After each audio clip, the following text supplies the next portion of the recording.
আমি খাবো না, কতবার বলবো? তো আমি খাবো না, এনাও তোমাদের খাবার, আমার কোনো খাওয়ার ইচ্ছা নেই। আরে খেয়ে নে না, নাটক করিস কেন? রোজ রোজ খালি একই নাটক বাজে, খাবো না খাবো না। তাড়াতাড়ি খা খাবারটা। থাক, তুই আর চিল্লামিল্লি করিস না।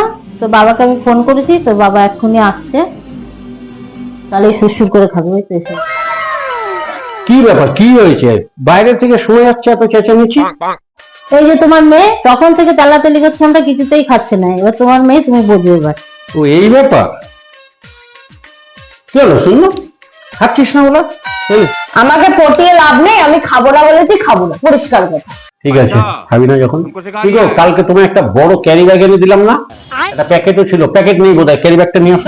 ও কালকে সন্ধ্যাবেলা যেটা এনে দিলা, দাঁড়াও নিয়ে আসছে। তুমি যা আনার এনে নাও, মাংস আনো, বিরিয়ানি আনো, কচুরি আনো, আমি কিচ্ছু খাবো না, এটা পরিষ্কার কথা। আচ্ছা ঠিক আছে, দেখ আগে। আমি খাবো না। ঠিক আছে দেখ।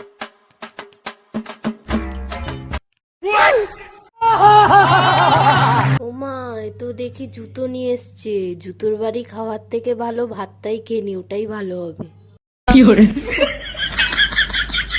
আরে তুমি জুতোটা নিয়ে আসলে কেন? কালকে যে মিষ্টির প্যাকেটটা এনেছিলাম, মিষ্টির প্যাকেটটা নিয়ে আসো।